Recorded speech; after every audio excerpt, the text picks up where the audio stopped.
天际血色翻滚，万里山河骤然静止。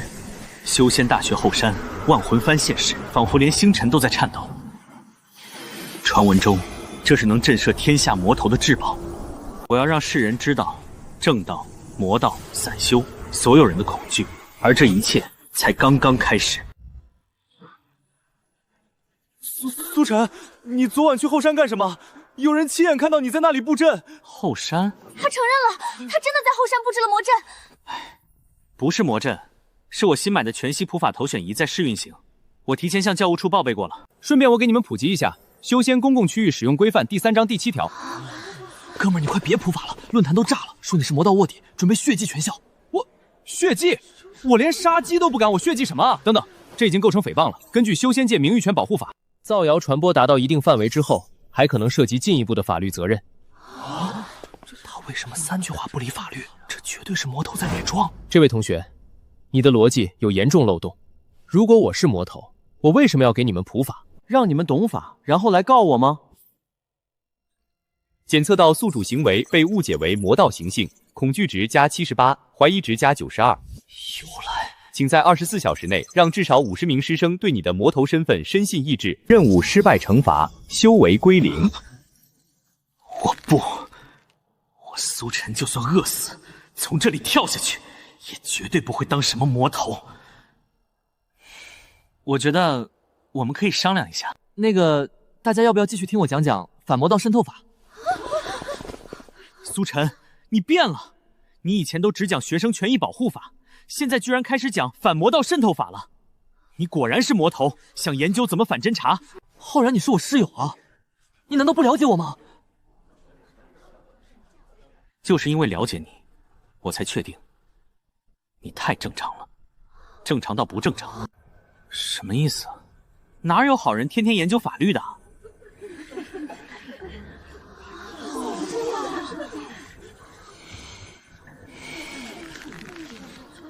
那是你们不学好。24小时，让50个人相信我是魔头，这任务根本不可能完成。温馨提示：宿主目前已有23人相信你是魔头。啊，什么时候的事儿？什么时候的事儿？原因：你居然知道反魔道渗透法针对卧底行为的条款细节，这也能算？孟浩人甲。原因：你对法律太熟悉，不像好人。这学校到底怎么回事啊？教务处王老师。原因：你半夜前往后山的行为过于可疑。食堂李阿姨。原因：你今天打饭时说要合理合法的获取更多蛋白质。够了够了，别念了。等等，系统要求的是被误会成魔头，也就是说，我不需要做坏事，只要别人觉得我是魔头就行。系统无法判定宿主意图，只检测外界反应。原来如此。如果我做的事完全合法，但别人自己脑补成魔道行为，那不就等于任务完成了？逻辑成立。系统，你让我当魔头对吧？是的，终极目标培养令天下闻风丧胆的绝世魔头。那好，我就当一个守法合规、按时纳税、从不闯红灯的绝世魔头。比如我现在申请成立一个社团，关于申请成立魔道研究兴趣小组的请示，严格按照学校社团管理办法，所有流程全部合法合规。你猜校长看到会怎么想？这学生要干嘛？他会不会怀疑我已经暗中发展了组织？会不会怀疑我在做合法性的报备？分析中，会，极有可能会。那我违法了吗？没有。重新评估宿主危险性，评估完成。宿主可能比历代所有魔头都更危险。过奖过奖。那现在我们去写社团申请书吧。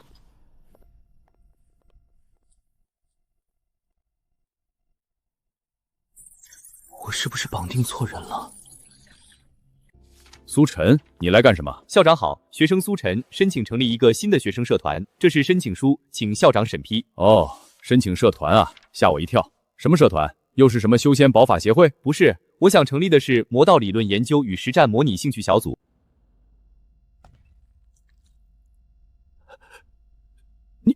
你说什么？魔道理论研究与实战模拟兴趣小队，简称魔研社。苏晨，你知道你在说什么吗？魔道，这是正道修仙大学。孟主任，请您注意措辞。我申请的是魔道理论研究，不是魔道实践。修仙界历次正魔大战的经验表明，不了解敌人就无法战胜敌人。我的社团宗旨是以学术研究为目的，系统梳理魔道发展脉络，剖析经典魔功的破解方法，为我校乃至整个修仙界的反魔斗争提供理论支持。所有研究都严格遵守修仙界学术自由条例，不涉及任何违禁功法实际换练。苏晨啊，你这个想法是好的，但是你最近的名声……校长是说那些说我是魔头的传闻吗？清者自清，正因为有这些不实传闻，我才更应该用学术的方式证明自己对正道的忠诚。对，那我这份申请是按流程走，还是您直接特批？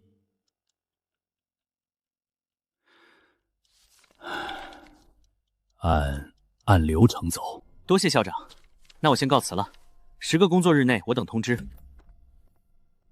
校长，他这是在信我们吗？不，比心比更可怕。他在用规则告诉我们，他做什么都是合法的。那他要是真的成立了社团，召集全校教师开紧急会议，议题是如何阻止一个合法的魔道社团在正道大学成立。恐惧值加99，来自刘校长；恐惧值加88，来自孟主任。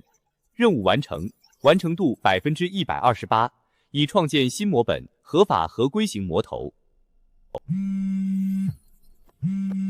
我去，浩然，你已经我去6遍了，发生什么事了？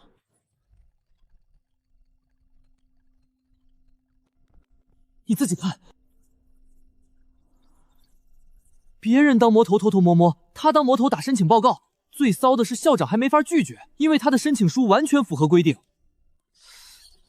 他们怎么知道的？我早上才交的申请。兄弟，重点不是他们怎么知道的，重点是你真的交了申请。我为什么不能交申请？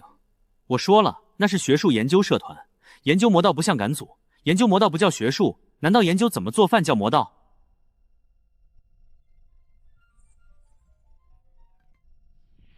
喂，苏晨学长吗？我是大一的，我想问一下，你们魔研社还招人吗？首先，我不是搞魔道的，其次，那个社团还没批准。我懂，不能留下文字记录。学长高见，我等你消息。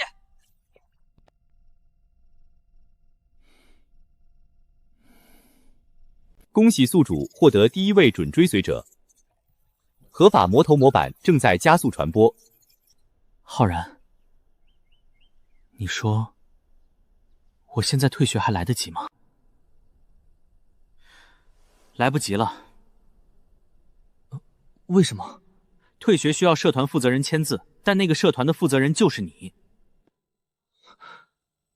所以我把自己困住了。昨晚没睡好，梦里全是系统提示音。哥们儿，你有没有觉得今天气氛不太对？习惯了，从昨天帖子发出来起，我就是校园顶流了。苏晨学长，求您收下我！你谁啊？你先起来。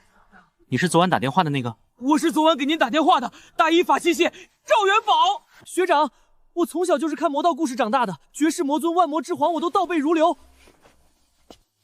你搞错了，我不是魔道中人，我是守法修士。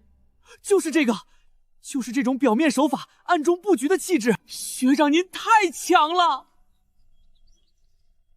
他是不是理解能力有问题？不，他是对你的理解太深入了。你越解释，他越觉得你在掩饰。对，真正的魔头从不承认自己是魔头。行，你说你想加入魔研社对吧？那我问你几个问题。修仙大学学生社团管理办法规定，社团成员必须满足什么条件？反魔道渗透法第9条第3款对参与魔道组织的定义是什么？学长，我不知道。所以嘛，元宝同学，想做魔道理论研究，首先要懂法。我推荐你先去读一读修仙入门法律常识，再来找我。对了，读书笔记要写3000字。我明白了，学长这是在考验我，我马上去图书馆。苏晨，你刚才是在劝退他，对吧？对啊。他全程没拒绝，只是提高门槛，这不就是魔道收人的经典招数吗？高，实在是高。你们3个要不要也来读一下法律？兄弟，接受现实吧，在这个学校，你呼吸都是不举。恭喜宿主获得第1位考核中追随者，恐惧值加199。你正在用最合法的方式完成最魔头的效果。谢谢你，并没有被安慰到。经过比试，本周前往灵虚秘境修炼的名额归属林云飞。多谢各位承认，灵虚秘境里的那株9叶灵芝，我林某就却之不恭了。发布魔头系统任务，抢夺机缘。请在3天内获取9叶灵芝所有权。任务奖励：修为进阶，失败惩罚当众裸奔。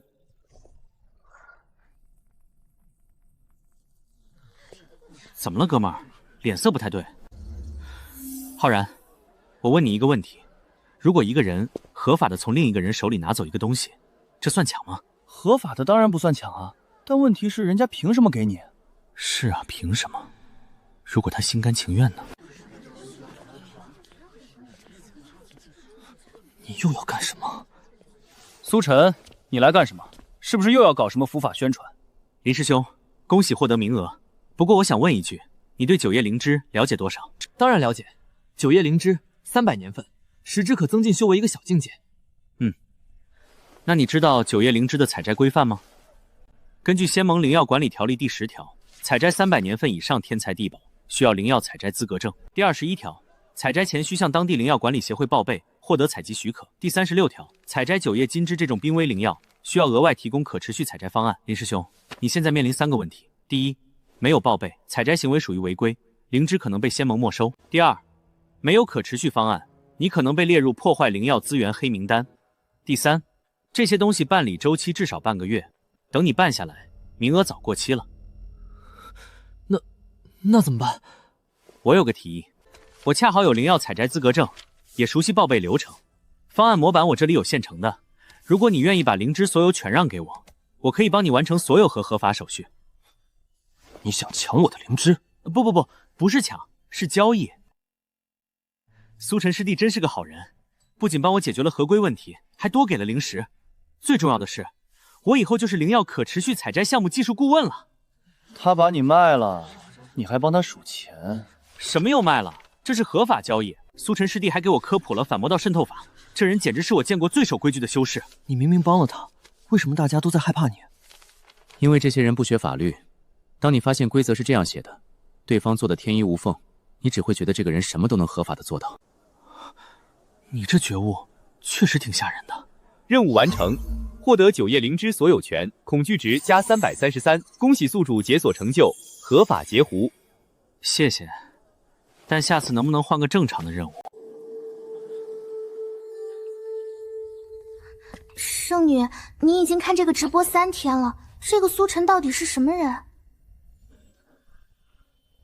一个有趣的人。青鸾，我问你一个问题：如果一个魔头，他的所有行为都符合正道规则，那他到底是魔头还是正道？申请社团手续齐全，灵芝转让用的是合法协议，讲反魔道法的时候比仙盟执法者还专业，那不就是好人吗？问题就在于一个好人为什么会让所有人恐惧？因为恐惧他的人自己心里有鬼。正道习惯了以力服人，魔道习惯了无法无天。苏晨偏偏用了第3条路，规则之内皆是自由。所以圣女觉得他不是魔头。我不知道，但我确定一件事，这个人正在动摇修仙界几千年来正邪不两离的根基。这种动摇比10个魔头加起来都可怕。圣女，您这话要是被仙盟听到，所以我要亲自去见他。圣女不可以，您是天玄圣地的圣女，怎么能去见一个疑似魔头的人？正因如此，我才要去。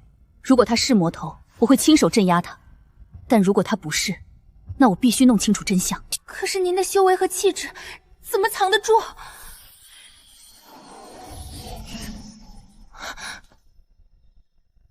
圣女，您什么时候学会的隐秘修为？从他第一次直播开始。苏晨，你到底是什么人？备驾，去修仙大学。哥们儿，你昨晚又直播到半夜，现在全校都在讨论你，你不累吗？累，但系统的任务不等人。今天什么任务？系统还没发新任务，但每次系统沉默，都说明他在憋大招。你别自己吓自己，说不定系统终于发现绑错人了。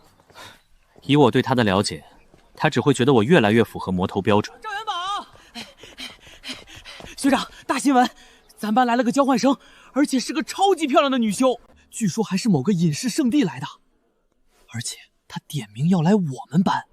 我们班有什么特别的？有你呀，学长。冲我来的。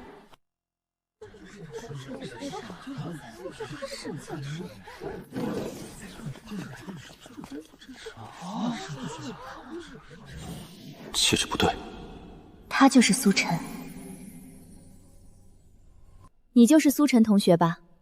我看过你的普法直播。那你是来交流法律问题的？不是。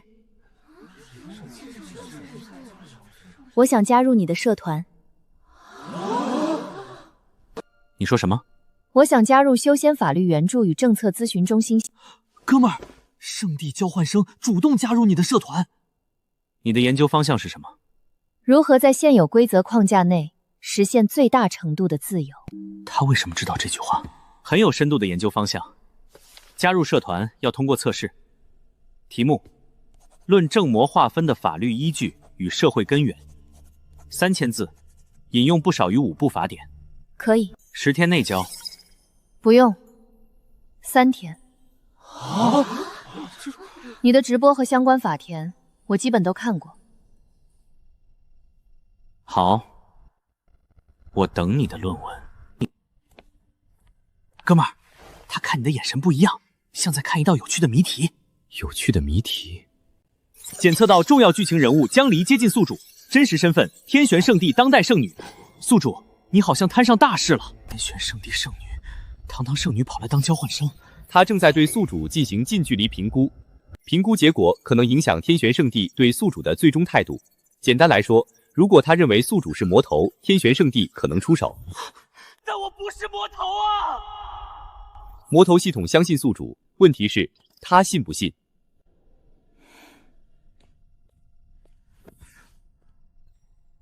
既然他来调查我，那我就让他调查个够。从出生证明到期末成绩，从社团申请书到每一份合同副本，我要让他看到真相。宿主，你可能是第一个用证物公开对付卧底的魔头。我再说一遍，我不是魔头。对，你不是，你只是想用信息公开的方式，让一个卧底圣女怀疑人生。辛苦了。不过在你交论文之前，我想先给你看一些东西，我的个人档案。这里面有我的出生证明、户籍登记、历年成绩、税务记录和信用评级报告，你可以随意查阅。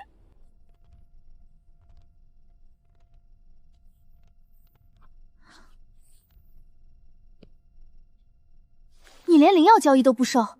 法律规定要报的，不报税不是违法吗？宿主，你可能是第一个用证物公开对付卧底的魔头。我再说一遍，我不是魔头。对，你不是，你只是想用信息公开的方式，让一个卧底圣女怀疑人生。修仙信用分987分，上学期帮同学处理合同纠纷加了分，义务普法也加了分，所以比较高。整个修仙界化神期以上修士的平均信用分都不到600啊？他们不闹税吗？不是税的问题，很多高阶修士根本不在意信用体系，他们认为力量就是一切，规则只是约束弱者的东西。这不对啊，规则是约束所有人的，力量越强，越应该遵守规则。宿主，你可能是第一个用证物公开对付卧底的魔头。我再说一遍，我不是魔头。对对对，你不是，你只是想用信息公开的方式，让一个卧底圣女怀疑人生。苏晨，你知道这句话有多危险吗？你否定的是整个修仙界存在了几千年的特权体系。这不是我说的，凡修士不论修为高低，在法律面前一律平等。那只是写在纸上的，那就应该被执行。你果然和传闻里一样固执。论文我交了，档案我看完了，现在我能加入社团吗？宿主，你可能是第一个用证物公开对付卧底的魔头。我再说一遍，我不是魔头。对对对，你不是，你只是想用信息公开的方式，让一个卧底圣女怀疑人生。还有一个问题，江离同学，你为什么对我这么感兴趣？因为我在找一个答案。在这个弱肉强食的世界里，守规矩的人到底能不能赢？那你可以继续观察，我还没赢，但我一直在试着赢。好，那我就留下来，看着你赢或者输。太感人了。感人什么？你没发现吗？他刚才握手的时候，脉搏跳得比斗法还快。宿主，你可能是第一个用证物公开对付卧底的魔头。我再说一遍，我不是魔头。对对对，你不是，你只是想用信息公开的方式，让一个卧底圣女怀疑人生。重要剧情人物江离好感度加50，检测到圣女与魔头之间产生不可描述的微妙化学反应。你给我闭嘴！收到。宿主，你用档案公开这招，确实让他的怀疑值降下来了，但他好像对你产生了别的兴趣。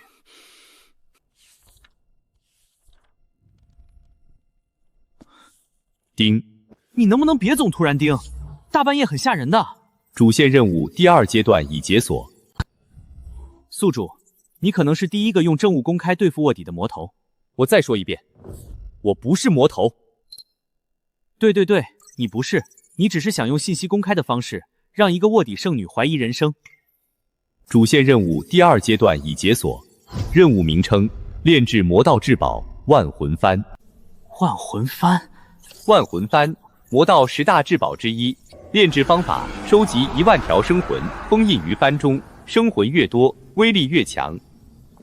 你的意思是让我杀1万人？传统炼制方式确实如此，但魔头系统不限制宿主操作方式，只要最终成品具备核心功能，即视为完成任务。第一，可容纳大量神识或魂魄类存在；第二，可驱使其进行或战斗；第三，外观符合万魂特征。容纳神识，驱使战斗，外观像万魂幡。宿主，你可能是第一个用证物公开对付卧底的魔头。我再说一遍，我不是魔头。对对对，你不是，你只是想用信息公开的方式，让一个卧底圣女怀疑人生。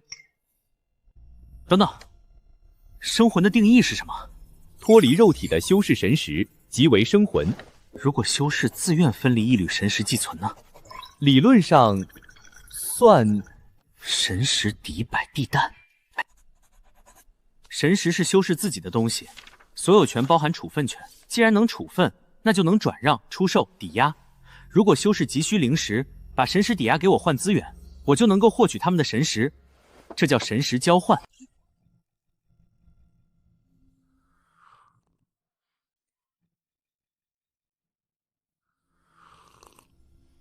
理论上合法，而且会非常成功。修仙界有大量急需灵石的底层修士。宿主，你可能是修仙界第一个用金融创新炼制万魂幡的魔头。我再说最后一遍，我不是魔头。你是，只是你自己不知道。再次提醒宿主，万魂幡任务时限为3个月，传统炼制方法需要1万条生魂，建议宿主万魂幡的核心是什么？容纳并驱使大量魂魄类存在，以此为敌。魂魄哪里来？有规定吗？没有明确规定，但修仙界常规做法是抽取生魂。我关心线做法，我问的是你的判定标准是什么？判定标准1：万魂佛石需有1万个独立意识体。判定标准2：这些意识体可以被宿主驱使，具备与传说相逢的威慑力。独立意识体不一定是人的生魂、妖兽、灵体、人造意识，都符合条件。宿主，你又在想什么？哥们儿，你又要搞什么大项目？灵宝炼制规范里对法器内部器灵数量有限制吗？没有数量限制，但正常法器只有1个器灵，多了会互相冲突。那如果有办法让他们不冲突呢？不是主从事，而是每个器灵独立运行，但共同完成一个目标。你不会是想在一个法器里塞10000个器灵吧？一个一个练当然不可能，先练一个标准空白器灵，再用复制阵法批量生产。理论上好像真能做到，可记忆碎片从哪儿来？从我的无法直播里来。每一条弹幕都是独立的思想表达，愤怒、恐惧、崇拜、质疑，全都是真实情绪投射。你要用弹幕练万魂幡？公开信息合法，无生命伤害合法，复制阵法技术可行。魔头系统不知道该说什么，魔头系统选择沉默。学长，这些就是你说的弹幕器灵，他们会说话吗？会，你听。苏晨绝对是魔头，我有证据，他居然懂反魔道渗透法的每一条。主播说的都对，但为什么我听着这么害怕？因为你心里有鬼。我就觉得主播是好人，好人会申请成立魔道社团，好人就不能研究魔道了？你这是偏见，你才是被洗脑了。你的万魂幡会自己吵架，传统万魂幡的核心是镇压与驱使，而你的不是。万魂幡是监狱，我这个是论坛，我不需要镇压他们，他们自己就能形成动态平衡。历史上最强的万魂幡持有者用了10年才让10000条生魂听令，而你只用了1周。不是技术，是你对秩序的理解比历代所有魔头都深刻。他们用恐惧维持秩序，而你用规则。恐惧会消失，但规则不会。江离同学，你今天话有点多，而且你刚刚提到了圣地古籍，一般交换生也能看到圣地古籍吗？当前器灵数量7200，威慑力达到标准60%，这是魔头系统见过最吵的万魂幡。吵就吵吧，总比哭好。当10000条弹幕同时释放时，敌人会在交战前遭受持续精神干扰。恭喜宿主开创万魂幡新流派弹幕流。起！合法，合法，不合法，合法！这是好人，好人，是苏晨，他练出了万魂幡。起！合法，合法，不合法，合法！这是好人，好人，是苏晨，他练出了万魂幡。测试成功，任务完成，万魂幡炼制成功，恐惧值加999，模板名称合法合规型魔头弹幕特化版。确认了，3天后山检测到大规模魂魄变动，至少10000条，与古籍记载吻合。苏晨真的练出了万魂幡。调查最近3个月失踪人口，没有异常，没有魂魄被盗的迹象。他背后的势力深不可测。弹幕，所以他把万魂幡变成合法旗帜，单独操作不违法，合起来是绝世魔头履历。圣地不应与苏晨为敌。他就是苏晨，万魂幡持有者。修仙联盟把你列为甲级关注对象，虽无违法，但具有潜在危险性。你知道正道那边现在叫你什么吗？什么？合法魔尊。什么？合法魔尊。仙盟执法队专门开了个研讨会，研究怎么在不违法的前提下对付你。结果讨论到一半，整个会议陷入哲学困境。他们终于开始思考了，思考规则到底有什么用。如果规则只能约束好人，那规则就是废纸。你说这话的时候，真的很像一个魔头。为什么？因为普通人不会把改变世界规则当成目标。也许吧。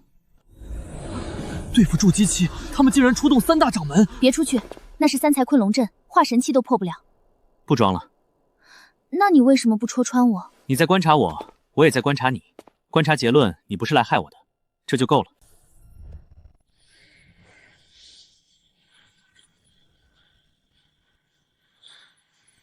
苏晨，你炼制魔道至宝万魂幡，收拢坠俗者，传播魔道思想，还不认罪？认罪？我没有罪，认什么？万魂幡就在你手里。